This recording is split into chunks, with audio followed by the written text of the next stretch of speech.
Hey guys, this is a review of the High Protein Plate by Rachael DeVaux. So this is a cookbook that is dedicated to lots of different recipes that are protein forward because protein is very satisfying. And there's a really nice mix of different recipes.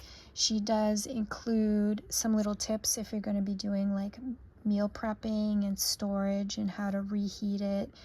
So I really appreciate that because that's more practical for me. I don't constantly want to be in the kitchen. I like it when I am in the kitchen, but I want to like bust a lot of stuff out, freeze it, and then make it easy to just pop it in the air fryer or the microwave or whatever. So I really do appreciate those tips. That makes it a lot more livable.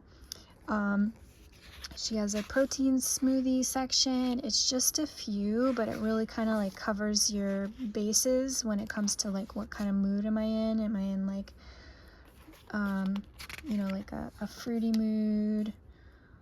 This is that peanut butter cup. That's going to be like a little bit richer, almost if you're like craving something like a brownie or something, you could have this instead. So some nice treats. I would say this is like more heavily lunch and dinners that have a lot of different meats. So there's steak, there's chicken, there's fish, there's salmon, there's going to be turkey, and then a lot of these recipes, I don't know if I'll come across it, but she does have like bagels in here, and you can make your own bagels, but it includes cottage cheese instead of just being a plain white bagel. There's a lot of like sneaking a little bit of extra protein into some of the recipes, and then plenty of meat. With this recipe, this is on top of a spaghetti squash, so that's going to be like cutting your carbs a little bit and then ramping up the protein with the chicken while still making it very satisfying. And then she has more like meal prep directions here. So she has like 30 minutes or less mains, which is very useful. Again, I don't want to be spending a bajillion hours on my feet in the kitchen, so some nice easy recipes. And if you do it once, it might be a little slow, but by the 5th time you're doing a recipe, you can just bust them out. So yeah, these are some really good practical daily recipes with some good flavors, different textures. Like she has polenta, so she gets a little bit creative and inspired by different types of cuisine from around the world, which I really appreciate. That's how I like to eat, is a little bit more varied. And then she does also have, I don't know if I passed by the section, she has a one pot section, which I also really appreciate. That's a little bit easier. She has soup, salads, and snacks. Beautiful salads, but not too difficult to whip up. That looks beautiful. Yeah, great photography.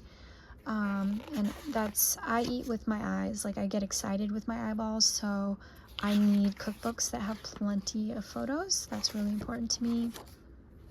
I love the cozy soups when it's colder out. And then, yeah, these are some little protein snacks, which is very,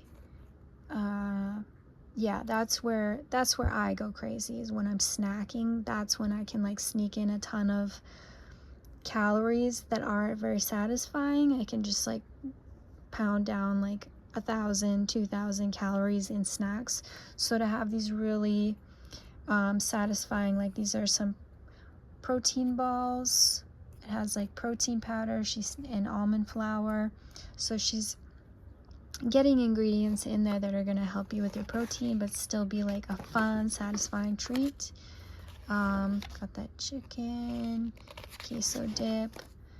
Yeah, cottage cheese. Cottage cheese is a great protein source, but some people don't like it. So to figure out ways to enjoy it is key. And this might have been my favorite recipe, the magic shell yogurt bowl. It's Greek yogurt with some protein powder to make it sweet, peanut butter, chocolate, and then cool it. And that's such a like decadent treat. Like what an exciting thing. And Greek yogurt has a ton of protein. So that might be my favorite recipe in here, but there's just such a good spectrum. She put some collagen powder in her brownies. I don't want to give away all of her secrets, but there's a nice mix of like breakfast, lunch, dinner, dessert, and snacks, with all kinds of flavors, good for different seasons. So it's really covering a lot of your bases year round, and including some meal prep tips. So I think this is a great book. It's not vegan friendly, but outside of that, I think it's a great book for everyone else. You're gonna find plenty of recipes that you'll like in here, and if you are spice sensitive, just tone it down and then you'll have something great. So I think it's just a very handy tool if you're feeling a little overwhelmed in the kitchen, to just pick it up, open a page, and go.